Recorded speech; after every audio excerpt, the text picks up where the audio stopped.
We welcome in 35th District Representative Dan Griffey, who is on the air with us this morning. Morning, Dan. Good morning. Good to see you here. And just another reminder, tonight at 6:30, Dan and his counterpart in the 35th, Drew MacEwen, will be holding a town hall tonight at Oakland Bay Junior High to give an update on what's been happening so far in the legislative session, and then have some ability for constituents to share some ideas, ask questions, and things like that. So 6:30 to 8 tonight at Oakland Bay Junior High. We'll have the cameras and we'll record, and I think we are very close on making sure that we're able to Facebook Live it. Nice.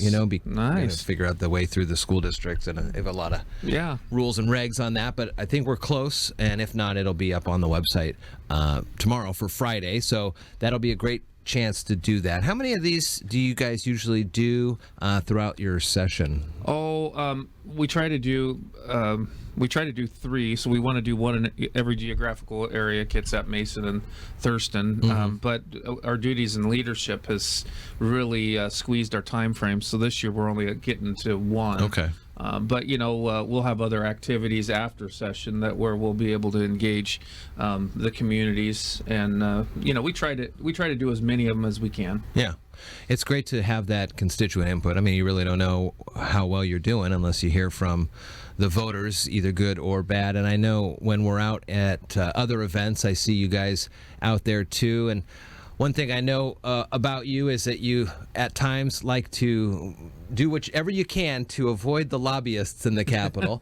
But some of the best lobbyists on issues are your own voters and constituents. That's where you get a lot of your bills and laws. Well, we get, because we're so close proximity to the Capitol, we get a lot of citizen lobbyists, and I prioritize the citizen lobby over the paid lobby all day long. And everywhere I go, I get lobbied. You can't turn it off. And everybody's like, well, I'm sorry. I know you get this all the time, but it's okay. Don't be sorry. It's what I do. It's your job. What I expect to do. If I'm hanging out with my boy at the slide or something like that, maybe give me a little chance to do that. But for the most part, anytime you see me, ask me about political issues. Something that affects you, that you don't always get a chance to see me face to face, so bring it up. One of the crazy things about our great state is just how diverse it is, not only in population centers like King and Pierce and over in Spokane and things like that, but then just how rural it is at times. And we've talked for years about the divide between urban and rural, and explaining to both sides how each side is different. In the 35th, there are parts that are very rural, yes. And there is, obviously not the mega centers like Seattle and King County, but there's some pretty urban areas as well. Have you gotten a sense that over the years, at least in the 35th, that those types of divides are not as deep as they once were? No, the divide between super urban and super rural is never been any more prevalent. The way that urban King County sees things and the way that rural Mason County sees things are 180 degrees out. So I see the divide as getting larger. I see my job as to try to educate and narrow that divide. And I spend a considerable amount of my time doing that, or at least trying to do that. The 35th, we're pretty lucky here. When you talk to somebody in Seabeck, and their issues are a lot like what they're talking about in Shelton or in Rochester. It makes it a lot easier to represent and be strictly focused on the issues that mean the most to those people. So I'm lucky in that, because there's some areas that go from extreme rural to taking up parts of Seattle. Yeah. And that's pretty tough, because they're diametrically opposed on what they'd like to talk about and like to see. We're lucky here. And what about rural King County's mindset? It's a large county with a big population base, and in Seattle. Is the rural portions of those large counties different than even the more? Yeah, absolutely. They don't see the things the same as downtown Seattle. Look at Ording, for example. Ording voted 68% for the $30 car tabs. but they're in the same county of the largest city in the state that voted, only 40% voted against the car tab, so 60% in favor of the higher car tabs. If you look at it, there are some commonalities between rural. You can see it in the voting. The more rural areas feel more oppressed by the taxes. They tend to have slightly lower incomes, and that's probably why they can't tolerate the taxes as much. And I don't blame them.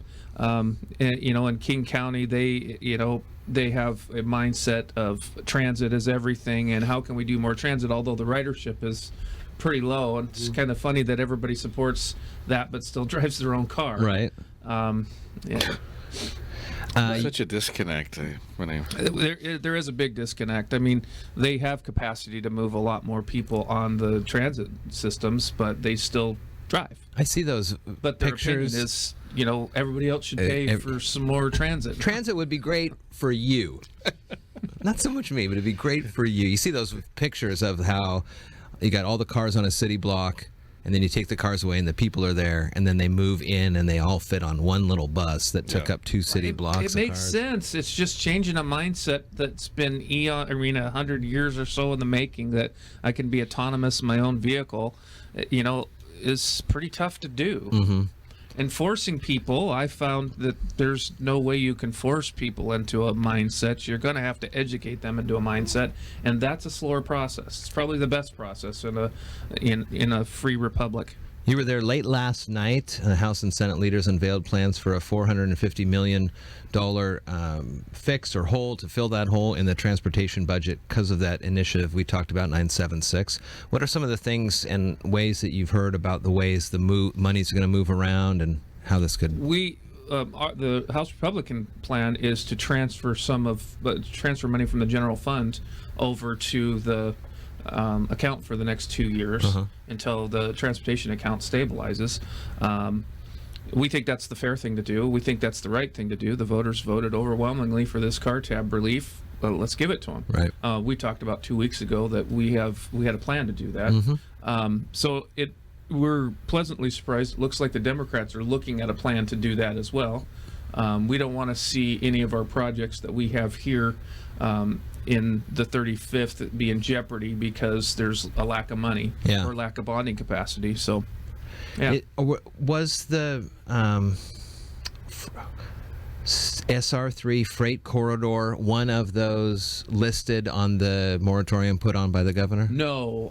The good news is our delegation and Commissioner Netherland has been working with DOT, and DOT didn't want to see that one delayed again. Right. They don't want to go through this heck again, if you will. Yeah, I will. So we started materially working on it, and they were so far into it that DOT helped us make sure it didn't make the governor's list. There was a slight reduction in the House budget for this year's allocation, which gave me a little start, but we have been battling back to get the funding levels that are in the Senate. So the Senate's budget has it, and usually we reconcile those in a positive manner. So I don't think there should be any alarm that Highway 3 freight corridor is going to get any money cut out of it. Oh, good. That's good. Please don't imitate. I know Governor Inslee's probably looking at this and licking his chops, but I just saw breaking news out of California. They want to pay meth addicts to stay sober. Pay them, So that's the plan, yeah. Wow. Free needles in San Francisco, and then now they want to pay meth users to not use meth. I don't know what to say. That's kind of shocking. We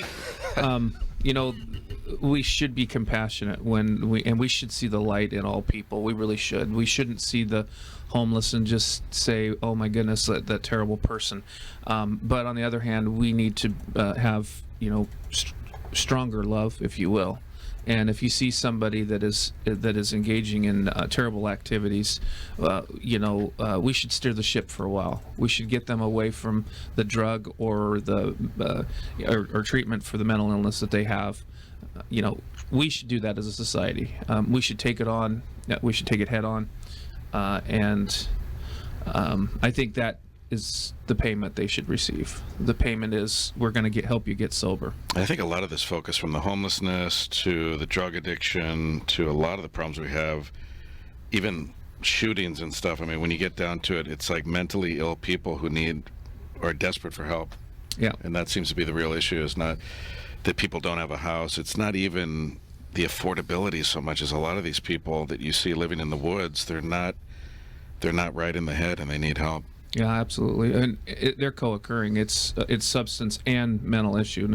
It's both, and we have to fully embrace that as a society, as a government, and when we're designing our programs to fix it, and understand that we're going to have to, in the beginning, get someone sober, and then we're going to have to and be patient. But once they're sober, then we can do a true mental health evaluation to find out what mental illness they have.